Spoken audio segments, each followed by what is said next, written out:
bota a cabecinha pra dentro. Graças a Deus, hoje é sexta-feira. Rolê de sério. Rolê de sério.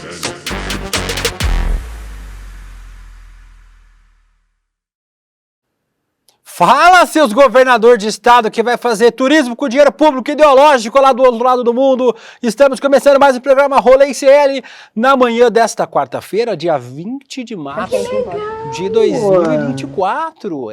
Amiguinhos, estamos começando o programa de hoje e vamos falar, obviamente, sobre tudo que de melhor e pior que aconteceu na internet brasileira nas últimas 24 horas. Falaremos sobre a viagem de Tarcísio de Freitas e Ronaldo Caiado para Israel, a convite de uma entidade, fizeram encontros com autoridades do governo israelense, foram lá para criticar o presidente Lula e também para tentar ganhar um votinho com os conservadores brasileiros.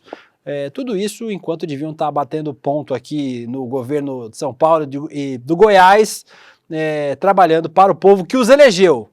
Mas não é o que eles estavam fazendo. Vamos falar sobre a CPI da Covid. Parece que o negócio o caldo vai voltar a entornar para Jair Bolsonaro. Ele estava tranquilinho, a CPI da Covid não deu em nada, né, entre aspas, mas parece que agora, com outra PGR, a CPI da Covid dará dores de cabeça para Jair Bolsonaro, falando nele, no inelegível, imbrochável, inviajável. Também falaremos ainda mais sobre a história da carteira de vacinação falsificada, que complicou o Bolsonaro, indiciado, né? A gente trouxe no programa de ontem pela Polícia Federal. Falaremos sobre Daniel Alves e Robinho, que dupla maravilhosa para ficar na cadeia. E tudo de mais importante que aconteceu e que vai acontecer agora durante o programa também, falaremos no programa de hoje. Para isso tenho aqui o Robin do meu Batman, o Vitinho. Olá, Vitinho, tudo bem? Bom dia, William De Luca. Veio de Guga hoje? Hoje eu vim de camisetinha do Guga, porque ele não lava ela. Não. Já tá com o sovaco amarelo, mas é isso aí. Bom dia pra gente, queria mandar um beijo pro chat, maravilhoso. Bom programa pra nós. Mas é mentira sua, Vitinho, a gente sabe, o Guga tem várias outras camisas, ele usa muitas camisas diferentes e pra provar eu vou chamar o Guga pra mostrar que ele tá com outra camisa hoje. Ih, não tá com a mesma, tá com a camisa da bicicletinha, tentei te ajudar, mas não deu certo, Guga, bom dia pra você. Bom dia, meu querido De Luca, você tá vendo aí a zoeira em cima da minha camisa e não foi combinado, hein? Quando eu cheguei aqui no programa, vocês sabem que eu só chego às 11h30, no horário que começa. Ele já tava às vezes um pouquinho depois. A gente teve que acordar aí. Às vezes um pouquinho depois. Bom, vamos falar então hoje do Daniel Alves, do Robinho, do Bolsonaro. Só falta falar do Jason e do Fred Krueger. O programa hoje, pelo jeito, não vai ser sobre pessoas que a gente tem muita admiração, mas é sempre assim, né?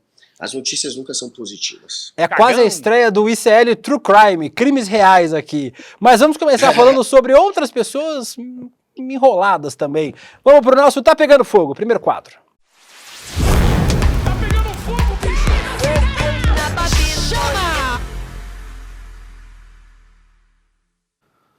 O governador de São Paulo, Tarcísio de Freitas, do Republicanos, eu nunca sei se é de Freitas ou Freitas, mas vamos ao de Freitas. O Tarcísio de Freitas, do Republicanos, e o governador do Goiás, Ronaldo Caiado, do União Brasil, se reuniram ontem com o Benjamin Netanyahu e com o presidente de Israel, o Isaac Herzog, o primeiro-ministro e o presidente. Não é bem essa foto. Isso, agora o Vitinho tá acordando, gente. Tá Meu com VT tempo. talento. Tá com tempo. Após denúncias na Corte Penal Internacional contra o genocídio palestino cometido por Israel, Caiado pediu desculpas em nome dos brasileiros pela fala do presidente Lula, segundo ele, ofensiva aos israelenses. O Caiado disse, abre aspas, peço desculpas em nome do meu povo, de nós brasileiros, pelas declarações feitas pelo presidente Luiz Inácio Lula da Silva, que ao desconhecer totalmente a história, fez a comparação mais desastrosa possível. Nas redes sociais, muita gente se incomodou com pedir desculpa e disse que não é responsabilidade do governador de Goiás falar pelo Brasil. Eu mesmo, Guga, eu não autorizo o Ronaldo Caiado falar em meu nome não, viu? Pediu desculpa aí por ele, pelos dele aí. Por mim não pediu. Pediu por você, Guga? Por mim não pediu também não. Agora o Caiado sabe que não vai conseguir ser presidente. O sonho dele, claro, é virar presidente do Brasil. Está tentando se cacifar para concorrer na próxima eleição presidencial e não vai vencer. A gente sabe que não vai vencer. Então, para poder pelo menos fingir que representa uma nação, está lá em Israel ensaiando o que faria se um dia fosse presidente. Ele não é, então nem será. Mas pode brincar de ser, né, Caiado? E tá bronzeado, hein? Olha a cor dele, como tá bronzeadinho o Caiado. Tá pegando sol lá no estado dele, hein, Caiado? Tá bem bronzeadinho e tá com esse sonho de um dia pegar a cadeira do Lula. Tá lá, inclusive, fazendo esse papel de fazer essa viagem a Israel exatamente com esse intuito. Ele só foi para Israel para fazer essa crítica. Ele só foi convidado por uma entidade brasileira de judeus de Israel, por isso também, e depois só foi armado essa conversa com representantes do governo, com o presidente de Israel, para ele fazer esse tipinho, para fazer exatamente essa fala contra o Lula. Esse encontro é exatamente para criar uma crítica, né, uma narrativa anti-Lula. O Tarcísio de Freitas também esteve no evento, né? Vocês estão vendo na fotinha e o videozinho. Ele não fez menção direta ao Lula, mas falou da guerra e declarou solidariedade ao povo de Israel e sinceros votos de sucesso nas negociações para trazer de volta os reféns. Você não quer café? Após o encontro, Netanyahu declarou que os governadores são bons amigos de Israel e que está muito contente em tê-los no país, lembrando que a ofensiva israelense contra os palestinos já matou mais de 31 mil pessoas, a maioria crianças e mulheres. Eu fiz um post sobre isso, Guga. Parece que o bolsonarismo ligou o modo de defesa do Tarcísio, viu? Porque o meu post sobre o Tarcísio encheu de bolsominion defendendo o Tarcísio. Parece que é uma aposta, e essa viagem acho que é um sinal disso, uma aposta de que o Tarcísio é o nome do bolsonarismo para disputar as eleições já de 2026, porque o Bolsonaro está fora do jogo, vai preso, vai ficar inelegível, vai perder o réu primário daqui a pouquinho. Parece que o Tarcísio vai se cacifando para esse espaço, né, Guga? Ele quer pelo menos herdar o eleitorado bolsonarista para carregar esse eleitorado com ele até a eleição de 2026 ou 2030. A priori, dizem que ele quer a reeleição em São Paulo. Ele não quer bater de frente com o Lula, que vai estar provavelmente sendo candidato à reeleição. Seria mais fácil 2030, não abandonando o governo, fazendo um segundo governo até perto do final e se candidatando só em 2030. Agora, o que ele está fazendo com esse tipo de movimento é continuar ali na sombra da extrema-direita, obviamente. É ficar na sombra do bolsonarismo, é tentar atrair esse voto para ele. E aí é uma disputa entre ele e o Caiado, os dois lutando pelo mesmo público e pela mesma vaga. Mas, a priori, seria o Caiado na próxima eleição presidencial, o Tarcísio na seguinte, na de 2030. Porém, claro que isso pode embaralhar, falta muito tempo, a gente não sabe o que vai acontecer de fato. Dizem que até a Michelle, quem sabe, pode ser candidata. A Michelle que quer ser candidata, na verdade, ao Senado pelo Distrito Federal para fazer uma dobradinha com a Damares, que seria candidata ao governo do Distrito Federal. Imagina, o Distrito Federal não merece essa desgraça, mas talvez isso aconteça. Porém, até a Michelle é um nome ventilado, né, para concorrer à presidência, assim como o Tarcísio e o Caiado, e todos ali disputando o que sobrou do bolsonarismo. A gente estava falando do Caiado, Guga. Ontem teve uma matéria no UOL, numa coluna de nome muito sugestivo, chamada Olhar Apurado. Aí, opinião, Ronaldo Caiado para presidente? Você acha uma boa, Guga? Aí, eu fiz uma comparação soda cáustica para refrigerante, e aí as pessoas fizeram outras nos comentários. Água sanitária para tratar Covid, Gustavo Gayer para Uber, molho de pimenta para lubrificante íntimo, flor de lis para terapeuta de casais, Sérgio Moro para juiz, André Graziano para funcionário. O André Graziano é um bom funcionário.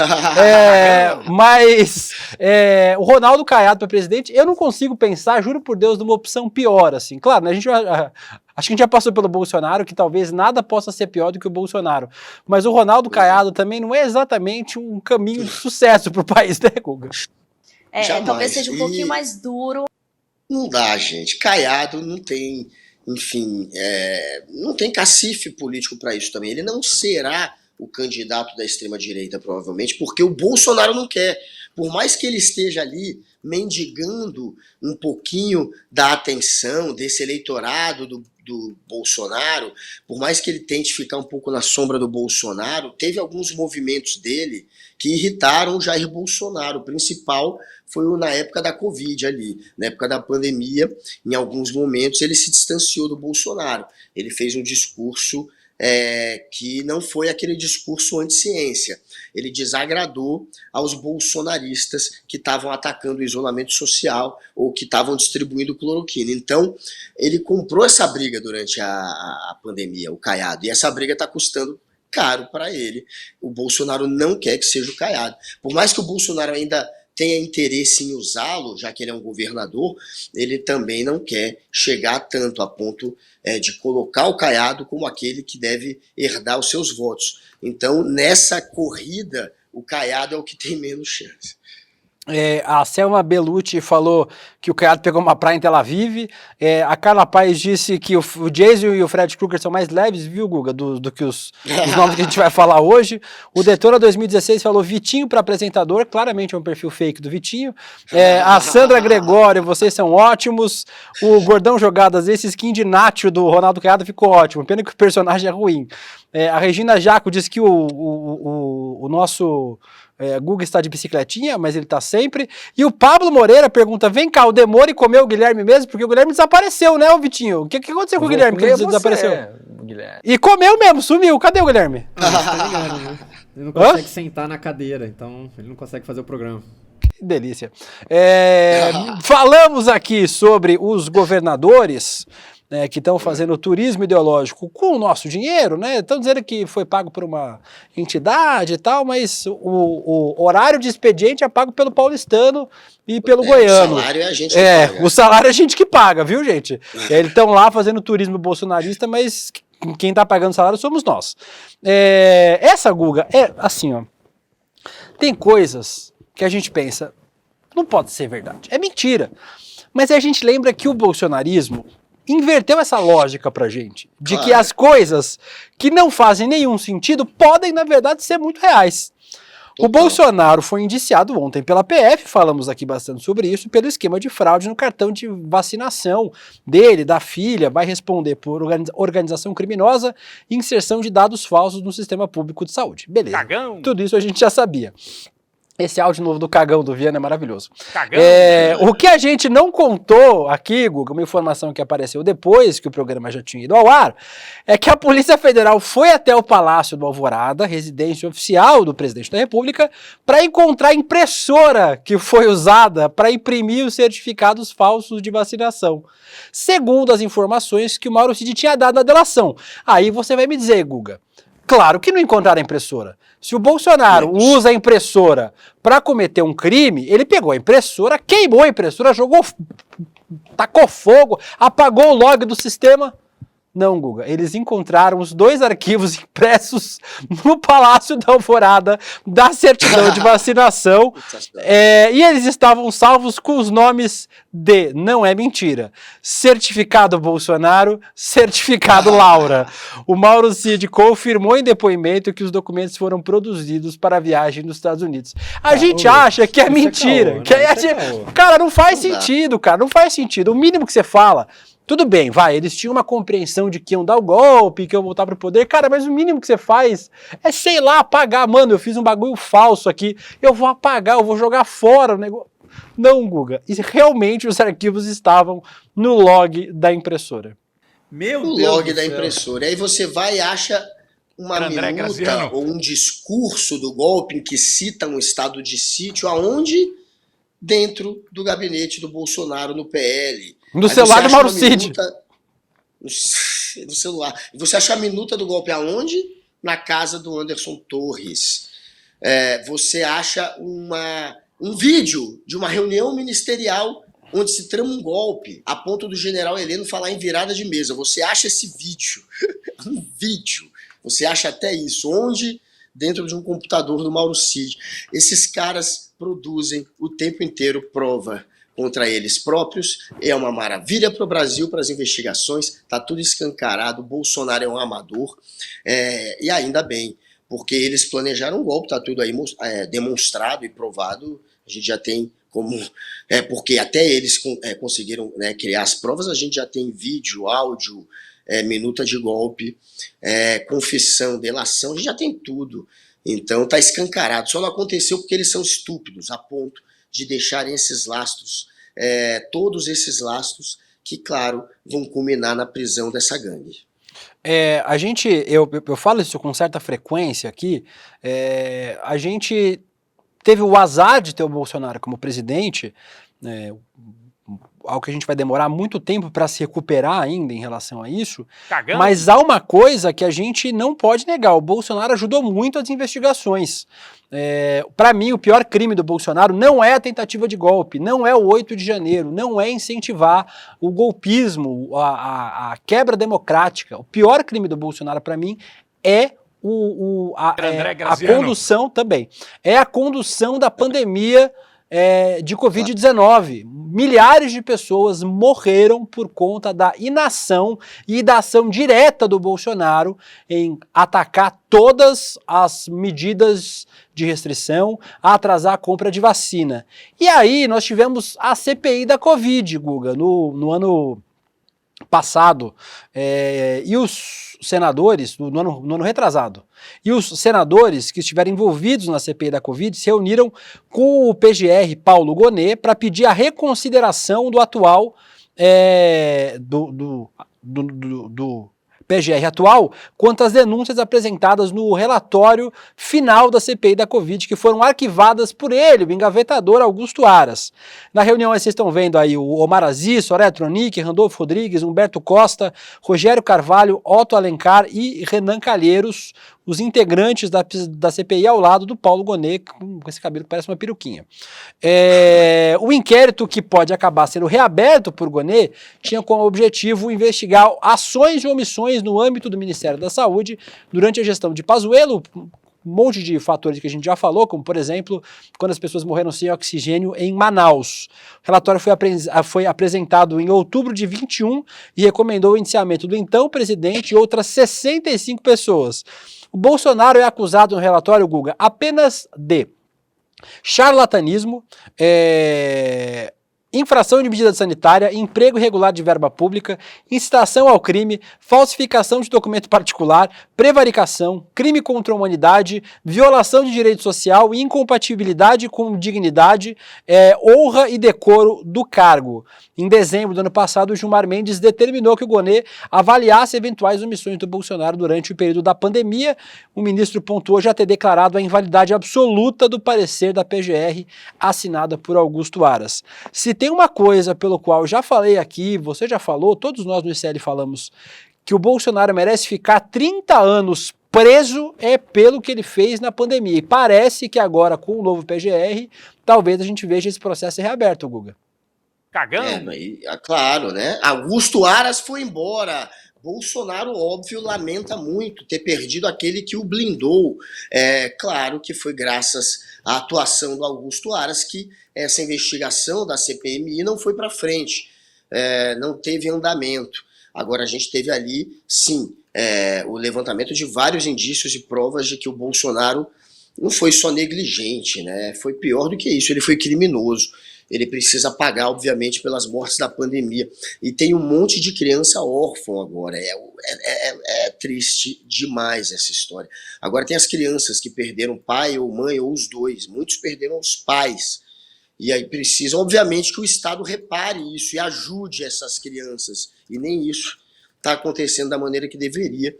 E, claro, essa tragédia toda provocada por um sujeito que optou realmente por atacar a ciência, por atacar a vacina, por uma questão política, obviamente, por uma bandeira política que ele levantou que foi anti-ciência e que levou à morte de milhares de brasileiros. É um assassino em massa, sim, o que ele fez foi um assassinato em massa ao ficar do lado do vírus e da pandemia e contra a ciência, e contra o isolamento social, contra a vacina. O Gordão Jogadas pergunta se não cabia uma punição ao Aras por não ter feito o trabalho dele durante 4 anos. Eu acho que sim, devia. E aqui muita gente falando também sobre Jab. O meu pai morreu uma semana depois de tomar a primeira dose. Ficou internado 15 dias, desenvolveu diabetes, problemas nos rins, fez hemodiálise.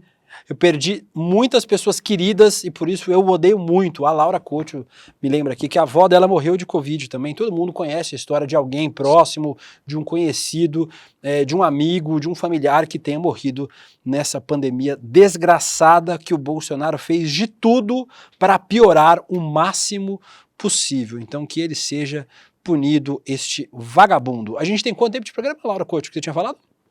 20 minutos. Só pra gente fechar, só uma efeméride. O Gutenberg Reis, Guga, o deputado federal do MDB do Rio de Janeiro, que também está indiciado nessa história do cartão de vacinação, acharam o cartão de vacinação dele e a segunda dose foi dada antes da primeira, da vacina da Covid-19. O cartão de vacinação físico com os dados errados foi apreendido na casa dele pela Polícia Federal durante a operação que investigava a história. Além do cartão, foram encontrados dados incompatíveis entre os registros físicos e os feitos do sistema do Ministério da Saúde. Esse aí gosta tanto de vacina que tomou a segunda antes da primeira. O cara é muito bom, cara. Gênio. Esses caras são os amadores. E aí outro momento patético foi quando colocaram o momento da dose das vacinas da Laura, filha do Bolsonaro. Eles puseram a primeira dose numa data em que ainda não tinha a vacina sendo dada. Tem isso também. Não é Eles possível. estavam ainda vacinando as crianças, os adolescentes, e a data, portanto, colide com a realidade também, no caso da Laura, não é só no caso do Gutenberg. Isso mostra o nível de amadorismo dessa gente, e foi graças a essa história da vacina que eles apreenderam, né, os celulares do Mauro Cid. Aí, a partir da apreensão, descobriram as histórias do golpe também, que já estava sendo investigado. Mas muita coisa veio graças ao cartão de vacina. E o cartão de vacina pode estar ligado ao golpe, porque, segundo a PF, a história do cartão era exatamente para o Bolsonaro fugir do Brasil na reta final, enquanto acontecia aquele golpe tabajara que eles tentaram no dia 8 de janeiro. Então, para poder aguardar o golpe, o Bolsonaro precisava da vacina, né? Precisava ir para fora do Brasil como se estivesse vacinado. Então, uma coisa está ligada à outra. A falsificação ainda tem uma ligação com o golpe, porque seria para o plano de fuga do golpe ali na reta final, para aguardar o golpe. Então, uma coisa está ligada à outra, e foi graças a isso, a esse vacilo deles, e ao Mauro Cid, que já era investigado em outros casos, e que não apagou a nuvem do celular dele, deixou tudo lá. Foi graças a esses erros, vacilos, amadorismos, trapalhadas, que a gente está pegando essa gangue. Falando em... Oi. Só explicar pro chat que houve um equívoco. Eles acham que faltam 20 minutos para acabar. Mas não, passaram-se 20 só de programa. Muito obrigado pelo excelente esclarecimento. A Eliane falou que a Marvel vai contratar o próximo Vingador, é o Zé Gotinha. E o Fábio Camargo disse: Will, se puder, manda um beijo pro meu marido Miguel. Estamos fazendo 12 anos de casados hoje. Todo mundo faz coraçãozinho pro Miguel. Miguel e Fábio, feliz. Faz coraçãozinho. É meio feio o coração do Google. Mas tudo bem. Coraçãozinho pra você, Fábio e Miguel, que sejam muito felizes. Vocês dois. Falando em coisas que não são felizes, vamos para o nosso quadro que ontem não teve. Todo mundo, cadê o quadro? Cadê o quadro? Hoje vai ter a hora do mugido.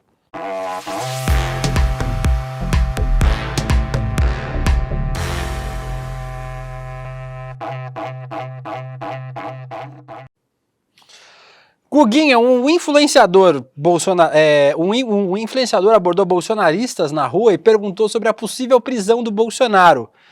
Olha a resposta das duas senhoras neste vídeo. Vídeo que não é novo, mas só rolou agora. Bolsonaro. O que a gente tem que fazer? Não tem prisão para Bolsonaro. Não tem prisão. Bolsonaro não tem prisão de Bolsonaro. Com que argumento eles vão prender Bolsonaro? Qual? Ele não vai ser preso. Bolsonaro não será preso. Não tem argumento. Ele é filho de Deus, menina. Qual advogado? Desculpa? Ele é ungido de Deus. Um ungido de Deus, ele foi levantado para salvar essa Ungido de Deus, ela nação. falou. Não é ungido, é mugido. Deus colocou ele aqui para lutar. Ele é um guerreiro, ele vai vencer. Ninguém entra numa luta, numa guerra para perder. E vamos vencer junto. Que guerra, meu amor. O cara é ungido. Hoje, o professor Castro Rocha foi lá de novo no ICL Notícias primeira edição. Recomendo que vocês vejam o trechinho do bate-papo sempre produtivo. Uma aula do professor Castro Rocha com a gente. Ele sempre reforça isso, Guga. Que existe uma ideia de que o Bolsonaro, e agora estão construindo isso com o Tarcísio, de que eles são os escolhidos, são ungidos, e assim como Davi, que não era perfeito, né, foi escolhido por não ser perfeito, por ter suas imperfeições, a galera realmente quer, mais do que qualquer coisa, acreditar nessa história, né, de que ele é o escolhido e que nada de mal vai acontecer com ele. Ele já perdeu a eleição, já está inelegível, já está indiciado, logo vai preso. Será que nunca vai cair a ficha das pessoas? E é perigoso, né? A gente dá uma risada, a gente tenta, às vezes, fazer piada com esse tipo de narrativa que tentam colar o Bolsonaro a um messias, um ungido, tentam colocá-lo ali num pedestal como se fosse o escolhido. Isso tudo é muito perigoso, claro. Isso tudo é aquela mistura do fundamentalismo religioso com a política, que cria um exército, uma seita de fiéis e não de eleitores, né? No fim das contas, eles viram fiéis do Bolsonaro. Eles vão para um lado do fanatismo, para o lado de praticamente ter fé e não ter mais razão com relação à política. Eles vão para o lado da fé, eles perdem o sentido da política, do debate, da razão, e viram uma coisa de você estar do lado do escolhido. Isso é muito ruim.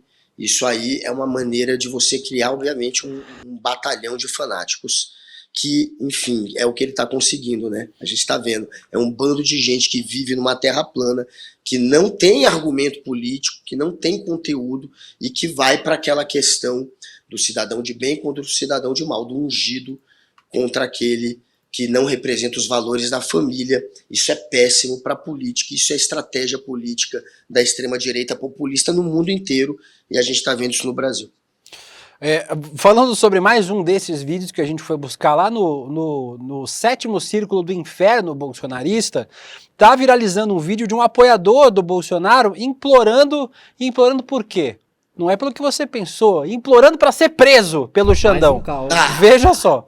Coincidentemente, mais um caos. Augusto Nunes, um jornalista maravilhoso, acaba de ser censurado pelo Supremo Tribunal Federal. Imagina ser elogiado por um cara desse, por aquele cabeça de piroca, aquela que merda. Isso? Um advogado de porta de cadeia. Cabeça de piroca. Advogado de porta de cadeia. Você sabe quem é a culpa disso? Desse filho da puta tá mandando no país? Isso? Que baixaria de vídeo, Laura? Forças Armadas Brasileiras, seus merdas, seus bundão, careca de merda, tá mandando no país. Claramente. Por culpa de vocês. Seus filhos das putas. Que isso? Não pode, o horário. Tem criança vendo. Não, vamos tirar. Não.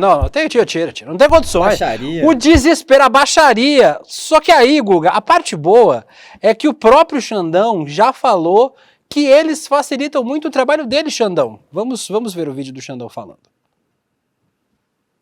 O Vento falou, peraí. Grande dessa milícia digital golpista, nesses últimos 5 anos sempre foi o mesmo. Uma fala, uma subversão, se grava, eles mesmos se gravam.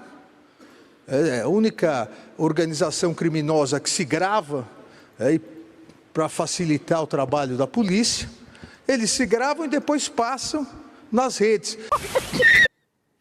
E isso essa é a prova do que o Xandão acabou de dizer, Guga. Os caras, eles não satisfeitos em já ver um monte de seus coleguinhas presos por tentar dar golpe de Estado em 8 de janeiro, continuam postando esse tipo de conteúdo porque aparentemente os caras querem ser presos mesmo, né? Eu acho que esse aí é tão infeliz que o único jeito dele ganhar uma atenção é sendo preso pelo Xandão, e ele chamou o Xandão de cabeça de piroca. Pelo amor de Deus, aquele cara ali parece, né, uma piroca meia bomba, a cabeça daquele cidadão. Mas ele quis zoar o Xandex. Não dá para zoar o Xandex. Você não tem imagem suficiente para zoar o Xandão. Mas essa turma, de fato, se grava. E quando eles se gravaram, guarde as minhas fotos íntimas com o Xandão, por gentileza. E quando o Xandão fala em se gravar, essa turma que se gravou ali no Congresso no dia 8/1, né, eles fizeram aquilo muito porque, claro, acreditavam que o golpe ia dar certo e, dando certo, eles seriam os heróis do golpe. Alguns dizem que eles se gravaram para depois ganhar uma quentinha, para mostrar, olha, eu fiz minha parte, para provar que participou, porque, enfim, iam ganhar algo em troca. É possível também. Eles se gravaram porque eles queriam ou virar os heróis ou porque queriam, enfim, mostrar que fizeram aquilo para alguém que de alguma maneira ia cobrar aquilo deles, porque iam ganhar algo em troca. Até isso é possível. Não foi só para produzir provas contra si, era talvez para ganhar algo em troca também. Mas o resultado é esse, é cadeia para esse bando de bozoloide. Cagão! Deixa eu ler alguns comentários de vocês aqui. A Selma Yolucci gabaritou o Código Penal. O Jorge Ramos, o inelegível asqueroso, deixou um legado macabro. Até os bolsobobocas se negam a tomar vacina, qualquer vacina. 30 anos é pouco. O Irã Alves, sensacional. Só devemos evitar a expressão tabajara, porque seria um desrespeito aos povos originários tabajara. Quem usou a expressão? Eu, Google, não sei. Mas eu usei usou tabajara, claro, então, baseado no Cacete e Planeta. Né? Mas enfim, você tem razão. Erramos. Já é politicamente incorreto. Vanderlei Goldinho, minha ex-namorada negacionista enfermeira incentivou pessoas a não se vacinar, sendo que ela foi designada responsável pela vacinação do município. Dá o nome da sua ex-namorada aqui que eu vou mandar o pessoal lá. Mentira. E com isso nós fechamos a hora do Mugido. Chega, não aguento mais de Mugido, mas agora vai ter um tema muito legal, Guga. Não, mentira, vai ser mais estresse. Macetada de notícias!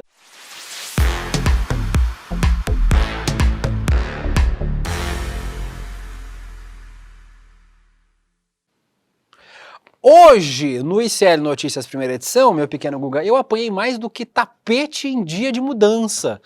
Porque eu ousei, eu ousei criticar o presidente Lula. Para algumas pessoas não é possível, né, criticar o Lula, está acima de qualquer tipo de crítica.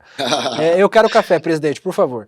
Eu que votei no presidente, que fiz campanha, que subi no palanque, que andei a cidade de São Paulo inteira fazendo campanha do presidente Lula, que voto no PT desde os 16 anos de idade, virei antipetista, porque eu achei razoável fazer uma crítica em relação a este tema que falaremos agora no programa, o Museu da Memória. Ontem falamos aqui, e essa semana falamos mais de uma vez, que o presidente Lula tinha decidido não realizar nenhum evento para os 60 anos do golpe de 64.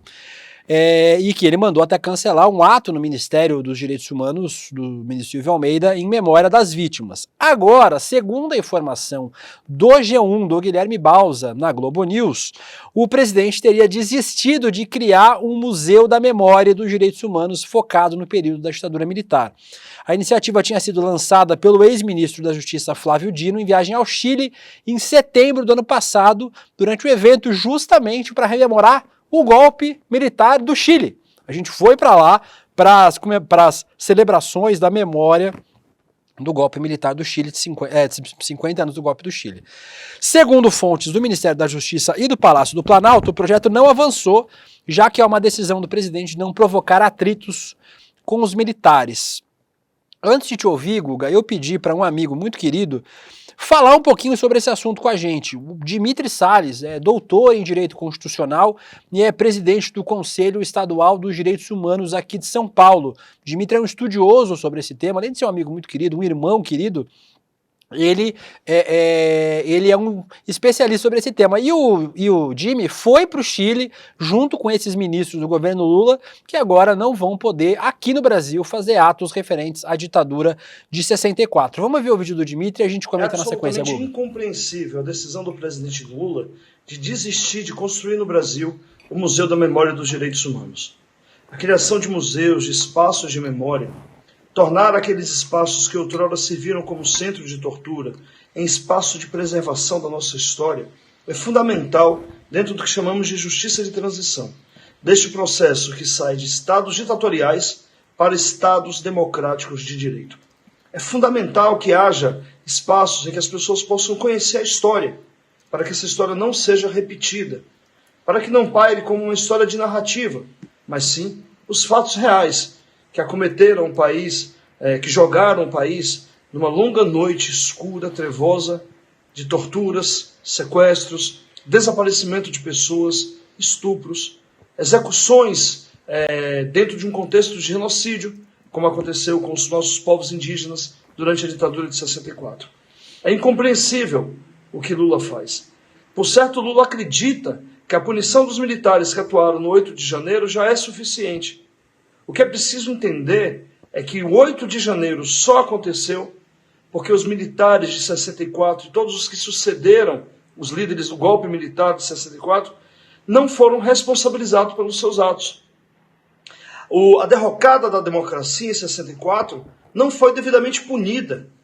E essa punição não tem a função de fazer cumprir as leis, mas também tem uma função pedagógica, educar a sociedade, as gerações presentes e futuras, para a necessidade de preservar a qualquer custo a nossa democracia, as nossas liberdades. É preciso avançar no contexto de preservação da memória e de disseminação de uma cultura de defesa plena da democracia. É incompreensível a posição do presidente Lula, muito embora eu acho que ainda assim é possível que ela seja revertida. Tá aí a opinião do Dimitri, eu vou ler o chat de vocês daqui a pouquinho, mas queria ouvir o Guga também sobre esse assunto. Olha, a memória serve para que a gente não esqueça, para a gente não esquecer do passado. E se a gente faz a opção por, de alguma maneira, esconder ou renegar aquele passado, ou não querer tocar naquele passado para não criar atrito político, ou não criar atrito com o militar, isso tudo, obviamente, vai ter uma consequência. A gente tem hoje uma briga de narrativa. Tem um grupo que tenta criar aquela cascata de que não foi golpe, foi uma revolução. A extrema-direita, a direita, os milicos, as viúvas da ditadura tentam tratar a ditadura de 64 como uma revolução. Então, no meio dessa briga de narrativa, é óbvio que seria muito importante a gente ter um governo empenhado em, por exemplo, criar um museu que pudesse reforçar essa questão e explicar para as novas gerações o que foi aquilo. Foi um golpe. Foi um momento de estado de exceção onde teve gente sendo torturada, presa, perdendo os seus direitos políticos, sendo assassinadas. Enfim, a gente tem que criar meios de se deixar muito claro o que aconteceu na história desse país para que não se repita. Então é óbvio que é muito ruim abrir mão de se criar esse museu. O Lula está fazendo uma opção política pelo não confronto com os militares. Ele quer cobrar o 8 de janeiro e quer deixar para trás o golpe de 64, que é uma maneira dele não dinamitar as pontes que ele ainda tem com os militares, que ele está construindo com os militares. É uma estratégia política.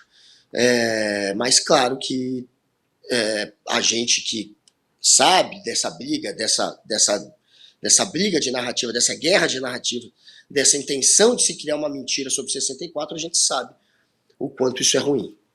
Não criar esse museu e não bater de frente com isso é ruim. O William Diogo falou aqui, a gente esperando o Lula chegar de voadora no golpe de 64, mas está vindo de corridinha. A Nath Castro, eu acho que o Lula tem um objetivo mais a longo prazo de usar as Forças Armadas. Acho que tem algum tipo de acordo rolando por trás dos panos para não falar sobre esse assunto. E esse é o problema, Nath. A gente tem mais um acordo com os militares, né? A gente continua acordando, acomodando junto com os militares, que é o que a gente faz desde a anistia, né? A gente anistiou os militares exatamente para isso, para ir acordando com eles. E aí a gente vai vivendo uma democracia tutelada, né? A gente é tutelado pelos militares, a gente é democracia até o momento que eles falam, opa, agora não é mais, agora acho que a gente quer dar o golpe de novo. Tentaram francamente várias vezes antes de 64, tentaram em 64 conseguiram, tentaram em 2023 e fracassaram. Se a gente não colocar as Forças Armadas na caixinha que elas precisam habitar, 2048 tá aí, os caras vão dar mais um golpe. Mas isso que eu não entendo. O exército ele tem muito poder ainda? A gente não consegue derrubar os caras? Então, os caras têm tanque, né? Assim, é meio difícil a gente discutir com quem tem tanque. Avião, foguete, metralhadora, literalmente os caras são os donos das armas, né? São, né? Tipo, tem o nome de Forças Armadas por um motivo, né? Tipo, se os caras colocam um tanque na frente do Congresso e ameaçam explodir o Congresso, não tem muito o que você fazer, a não ser sair do Congresso e falar, beleza, vocês ganharam. Eles têm o poder das armas, né? É por isso que eles sempre são iminência que a gente tem ao redor do poder, né, Gu? E assim, é foda, porque as pessoas acham que eu sou um mega hater do presidente Lula, é o contrário, mas é uma denúncia sobre a situação que a gente vive, a gente continua vivendo sob ameaça, é isso, a gente vive com a arma dos militares na cabeça, tipo da democracia, e isso não vai mudar. Pois é, não dá, não vai mudar, e a gente sabe que, perguntou agora o Vitinho, né, não dá pra ir pra cima dos caras.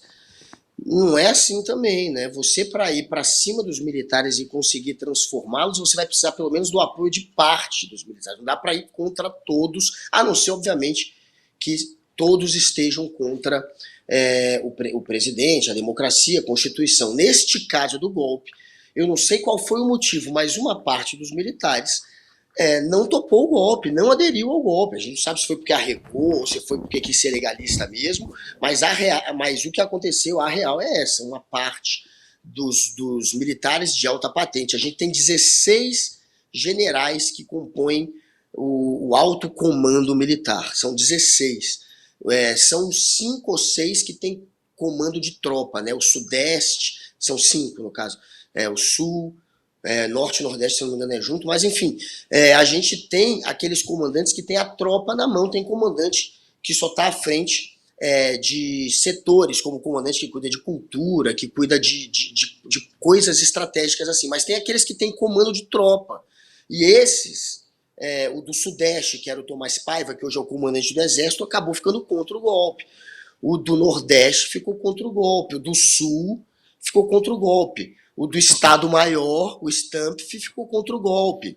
Então, se essas pessoas tivessem aderido ao golpe, talvez tivesse acontecido. Então, o Lula tem esses que tinham os comandos das tropas e que são da alta cúpula do Exército, que ficaram contra o golpe, como aliados hoje. E a opção do Lula é tentar mantê-los ali do lado. Então, ele tenta também, de alguma maneira, acenar para essa turma. Olha, eu também vou agradar essa turma de vez em quando. E o aceno está sendo esse, tanto de não querer que tenha comemoração, no sentido de relembrar 64 para bater em 64, quanto não ter mais um museu.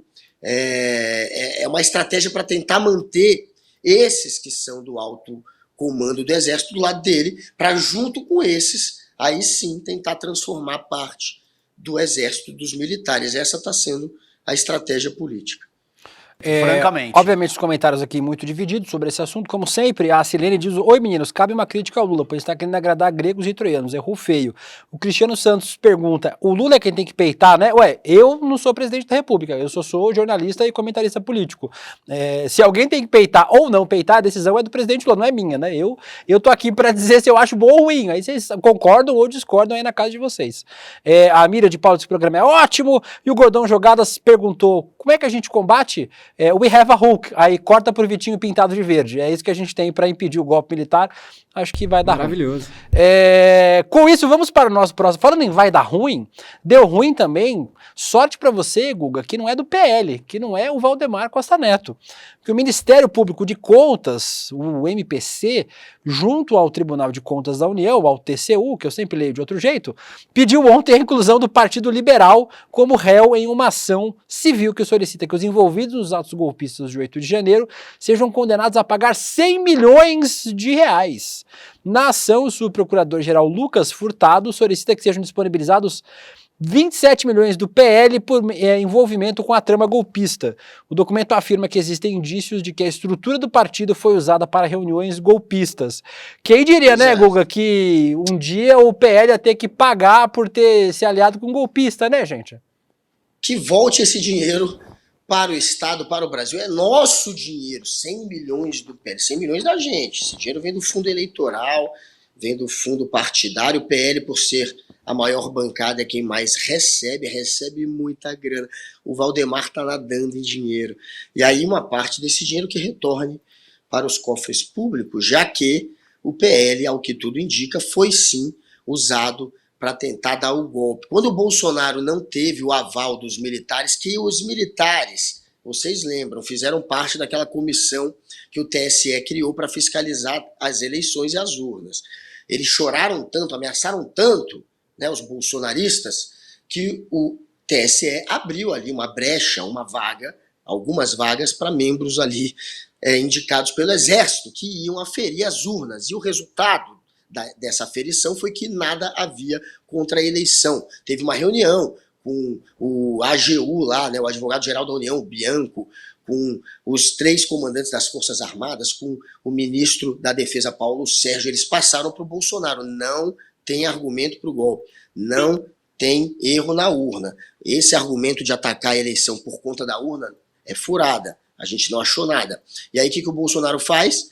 Corre atrás do PL, pede para o Valdemar criar uma perícia fajuta, que eles contratam, e essa perícia diz que urnas antigas não poderiam ser, de fato, comprovadas que não teriam fraude. Então, essa perícia fajuta, junto à minuta, ao discurso do golpe que foi encontrado no gabinete que o Bolsonaro tem dentro da sede do PL, isso tudo vai demonstrando que o PL entrou nessa história. O Valdemar quis sim fazer parte dessa história. Eles já levaram uma multa de 22 milhões por conta da perícia fake. Mas a sede do PL, o próprio PL, ao que as investigações vão apontando, participaram de uma maneira ainda mais veemente dessa história. Tentaram ajudar o Bolsonaro a criar uma brecha para dar o golpe ou para atacar as urnas. E o resultado é esse, meu amigo. Se brincar, tinha que até deixar de existir. Dependendo do que se descobrir, que se de fato eles entraram no golpe, tinha que nem existir mais o PL, porque um partido que ataca a democracia não pode fazer parte do parlamento e da democracia. Falando em coisas que não deviam nem existir, pessoas que não deviam existir, tem uma dupla aqui, uma dupla de ex-jogadores de futebol que voltou a ter destaque essa semana, Guga. A Justiça de Barcelona aceitou hoje um pedido de liberdade provisória do ex-jogador Daniel Alves, condenado por estupro em fevereiro, sob fiança de 1 milhão de euros, cerca de 5,4 milhões de reais, enquanto aguarda a sentença definitiva. O jogador foi condenado a 4 anos e meio de prisão pelo crime de agressão sexual. Foi acusado de estuprar uma mulher em uma boate em Barcelona. O Ministério Público da Espanha recorreu da sentença, pedindo mais tempo de prisão e para que Daniel aguardasse a deliberação final em liberdade. A sentença determinou que ele, caso pague a fiança e deixe a prisão, é obrigado a manter distância de 1 quilômetro da residência da vítima, de que não frequente lugares frequentados por ela, que não tente se comunicar, que não deixe a Espanha e que compareça semanalmente ao Tribunal de Barcelona. De acordo com o jornal La Guardia, da Espanha, o pai do Neymar vai pagar a fiança. E hoje, daqui a pouquinho, Guga, às 2h da tarde, acontece o julgamento do caso do Robinho, não do caso do Robinho na Itália. O Robinho foi condenado em 3 instâncias, é estuprador condenado, segundo a justiça italiana. Mas acontece o julgamento no STJ, no Superior Tribunal de Justiça, um pedido de homologação da sentença da Itália que condenou ele lá a 9 anos de prisão por estupro. Com a homologação, a Itália pretende que o Robinho cumpra a pena no Brasil. 2 ex-ídolos, né? Porque se você tem esses sujeitos como seu ídolo até hoje, você é um canalha igual a eles. 2 ex-ídolos do futebol brasileiro aí, um agora solto pela força da grana e outro que pode ir pra tranca aqui no Brasil, Guga. É revoltante, né? Teve alguém que escreveu aqui, só pobre vai preso, é isso. A lógica da justiça, se você conseguir pagar sua fiança, você responde em liberdade, ou você é solto antes do tempo, você diminui a pena. Ou seja, quem tem grana, não é patético isso, né? Quem tem grana, pagou, já é o suficiente. Você que é um cara cheio do dinheiro, perder um pedacinho daquilo é o mesmo que é uma punição que equivale a você ficar atrás das grades por uns anos? Claro que não, né? Mas é isso, quem tem dinheiro sequer paga pelo crime da maneira como um pobre paga, né? A desigualdade existe até na hora da prisão, e a gente está vendo isso acontecer de novo, e é uma piada esses sujeitos aí, esses caras ainda terem algum tipo de fã, né? A gente já gostou, todo mundo aqui já torceu pro Robinho e pro Daniel Alves um dia, mas ficou muito no passado. São 2 sujeitos que, enfim, só envergonham ao futebol e ao Brasil também, né? Espero que daqui para frente eles sofram, sim, não só a punição das leis, né, mas a punição da opinião pública, que eles estão, sim, sofrendo e precisam continuar pagando por isso. Não pode ter nenhum tipo de anistia, digamos assim. A gente não pode perdoar quem comete esse tipo de crime que eles cometeram. Eles têm que sofrer até mais do que as vítimas deles. Para a gente fechar o nosso Macetada, Guga, eu vou falar sobre o caso da Marielle Franco. O ministro da Justiça, Ricardo Lewandowski, anunciou ontem que a delação premiada do Rony Lessa, no caso da Marielle, foi homologada pelo ministro Alexandre de Moraes, do STF. O Rony Lessa é assassino confesso da Marielle e do Anderson, né? Inclusive a Juliana Dalpiva estava aqui com a gente hoje de manhã e disse que esse é um avanço importante dessa delação, né? O atirador citou o deputado federal Chiquinho Brazão como um dos envolvidos no crime, essa apuração do Guilherme Amado hoje cedo também aqui no ICL. O Chiquinho Brazão é irmão do Domingos Brazão, conselheiro do Tribunal de Contas do Estado do Rio de Janeiro, que segundo o site Intercept Brasil foi citado como mandante do crime. Essa coletiva, esse pronunciamento à imprensa do ministro Ricardo Lewandowski dividiu opiniões, né? Teve gente que disse que essa coletiva podia ter sido um tweet, né? Um vídeo nas redes sociais, porque gerou uma expectativa muito grande nas pessoas e essa expectativa não foi cumprida. A Mônica Benício, que esteve aqui com a gente semana passada, a viúva da Marielle, fez um tweet lá, um post grande nas redes sociais, falando sobre essa decepção com esse anúncio feito pelo ministro Ricardo Lewandowski. A Aniele Franco, irmã da Marielle, também falou sobre isso com um tom mais ameno, né? Ela faz parte do governo, é ministra do governo Lula, então até nem é bom ela fazer uma crítica tão dura assim a um outro ministro, né, um outro colega, mas parece que duas coisas. Primeiro, o caso vai avançando, né? Parece que a gente já tem, que a gente está perto de saber por que, quem e por que a Marielle foi assassinada, e também uma reação mais negativa aí com o anúncio feito pelo ministro. A Mônica Benício, ela costuma ser crítica quando alguém usa essa história mais como uma escada do que como para apresentar algum fato novo, né? Que foi o que aconteceu, porque não tem nada demais o que o Lewandowski falou, eu entendo essa crítica dela, mas de fato o que a gente tem com a história da delação do Rony Lessa, obviamente, é que parece que o final da história está se aproximando finalmente, porque ele sabe quem o contratou, obviamente, ele sabe quem são os mandantes. E eu coloco mandantes no plural porque parece que é isso, viu? Os bastidores aqui, a história é que é mais de um. No plural a história, não vai ser um mandante só, não, vai ser mandantes no plural, é o que está aparecendo, a gente vai ver isso mais adiante.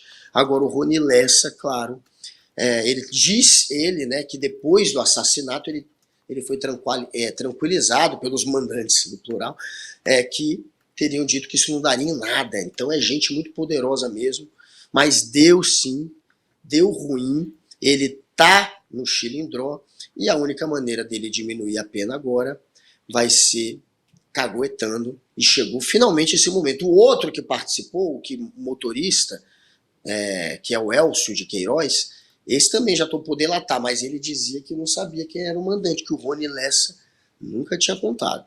O Rony Lessa não tem para quem jogar a bola. O Rony Lessa, para ele, para delatar, só resta, obviamente, contar quem são os mandantes. E é realmente importante, né? A gente ter, né, tipo, ainda que a crítica tenha sido com a forma como o anúncio foi feito, podia ser uma nota, sei lá, um post nas redes sociais, mas é importante demais essa homologação, a gente mais perto de saber quem é o mandante do assassinato da Marielle Franco. Vamos para mais uma notícia aqui, Guga. O ministro da Justiça, ainda falando sobre o ministro da Justiça, Ricardo Lewandowski, demitiu ontem o policial penal Jorge José da Rocha Guaranho. Para quem não lembra, ele matou o guarda municipal e tesoureiro do PT em Foz do Iguaçu, Marcelo Aloísio de Arruda, em 2022. O caso aconteceu quando o policial invadiu a comemoração do aniversário de 50 anos do Arruda em julho daquele ano, cujo tema era o PT, as imagens da festa de aniversário. Segundo o Ministério Público do Paraná, o crime teve motivação política. Claro que teve motivação política, pelo menos demorou, né? Esse assassino criminoso sendo preso, o reflexo dos tempos que a gente vive, né, Guga? Essa polarização política que às vezes que é normal, natural em toda a democracia, né? Se a gente não tem dois polos políticos, dois ou mais, né? Pode ter 3 polos políticos, 4 polos políticos, a gente vive numa ditadura. Mas esse tipo de polarização violenta, criminosa, que termina em morte, em agressão, isso é algo que a gente precisa extirpar desse país, e parece que esse é um dos passos, né? Esse é um caso emblemático dessa violência política que toma conta do Brasil nos últimos anos, Guga. Quando a gente pensa em bolsonarismo, o que vem na mente? Vem o quê? Golpe de Estado, cagão, vem muito ódio, ataque a professor, a ciência, o ódio político. O legado do Bolsonaro é o quê? É golpe de Estado, pandemia, morte por pandemia, pelo coronavírus, e, claro, o ódio político. Ele fomentou o ódio político porque esse movimento bolsonarista é um movimento autoritário e violento, é um movimento que cria o bem contra o mal, é um movimento que criminaliza o opositor. O tempo inteiro o Bolsonaro chama o jornalista daquele que está mamando dinheiro, roubando dinheiro para criar fake news. Já o artista é o pedófilo, ou é o cara que rouba da Lei Rouanet, o professor é o doutrinador. Então eles criminalizam a esquerda, criminalizam até o Papa Francisco, criminalizam aqueles que são seus opositores adversários. É assim que eles agem. E quando você cria um ambiente de criminalizar, de bem contra o mal, de ódio, aquele que se acha o cidadão de bem vai lá e faz um ataque desse. Quando esse sujeito atacou, matou, atirou num petista no aniversário dele, ele achou que estava fazendo bem, ele achou que estava protegendo as crianças, protegendo o cidadão de bem, lutando contra o comunismo. Quem criou essa narrativa, esse ódio, foi o Bolsonaro, e o reflexo é um fanático idiota assassinando um pai de família. Falando em fanático idiota, para a gente fechar o nosso macetado das notícias de hoje, o governador Romeu Zema, do Partido Novo, foi recebido com vaias e xingamentos ao entrar no auditório Juscelino Kubitschek, na cidade administrativa em Belo Horizonte, na manhã de ontem. O evento do MEC para anunciar o lançamento do programa Pé de Meia em Minas Gerais. Parte da plateia era formada por profissionais de educação e lideranças do movimento estudantis, criticou o governador e levantou cartazes cobrando. Vamos ver um momento de delícia, o Romeu Zema sendo vaiado.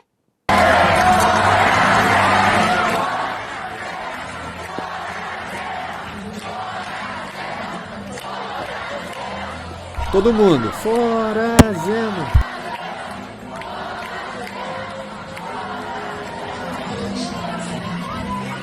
Esse Zema, meu Deus do céu, esse daí é outro, né? Se não se sair da sombra do Bolsonaro... a carinha dele. Um leve constrangimentinho. Os movimentos sociais têm todo o direito de não gostar do Zema, né, Guga? Então, nada mais justo aí que num evento de educação, mandarem o carinho da torcida pro Romeu Zema. Precisam não gostar do Zema, que é outro que, se sair da sombra do Bolsonaro, ninguém vê mais, ninguém sabe quem é. E aí tá ali lutando também para, de alguma maneira, herdar a militância bolsonarista, parte dessa militância. E aí é um sujeito que tenta agradar os radicais da extrema-direita, e é óbvio que quem tem consciência social, quem tem um pezinho na esquerda e é progressista, não vai jamais aplaudir o Zema. Só resta para ele vaias e mais vaias, e o caminho que ele está seguindo é esse, né, de ser mais um cordeirinho, né, digamos assim, do bolsonarismo. Então, mais vaias para o Zema, que é o que ele merece. E com isso, a gente aproveita Pra você que não entende a cabeça do bolsonarista, por que essa galera fica meio malucada, fica fazendo umas coisas malucas? A gente vai ter um evento no ICL aqui pra ajudar você a entender essa cabeça. O cara que criou, só o cara que criou o termo dissonância cognitiva, que a gente usa pra caramba aqui. Aronson. Como é o nome do Vitinho? Elliot Aronson. Como é o nome, Google, o nome dele? Elliot Aronson, filho do... Elliot Aronson, o maior psicólogo vivo dos Estados Unidos. Por enquanto a gente só consegue trazer os vivos. Um dia a gente vai ter aqui o ICL, que consegue trazer os que não estão mais vivos, mas os vivos a gente traz todos. Os pica da galáxia, os caras que manjam do negócio. E ele é autor do best-seller O Animal Social, que é um dos livros favoritos do nosso Dudu Moreira, aqui do nosso Eduardo Moreira. Vamos ver aí o Dudu chamando a gente para esse baita evento. Roda o VT. Para diminuir a agressividade das pessoas, diminuir os conflitos entre as nações. O que a psicologia social diz sobre isso? Pois bem, a gente resolveu conversar com o maior nome no planeta da psicologia social, Elliot Aronson, o psicólogo social mais premiado da história e o criador de conceitos como dissonância cognitiva e vários outros que você usa no dia a dia, mas nunca soube de onde surgiram. O nosso encontro vai acontecer no dia 7 de abril, um domingo, às 8 horas da noite. E é gratuito, aberto, para todo mundo poder participar. Aproveite e chame seus amigos e amigas para participar também. Ninguém pode perder essa oportunidade. E não tem replay. Então é se inscrever, tá lá no horário combinado e curtir esse aprendizado.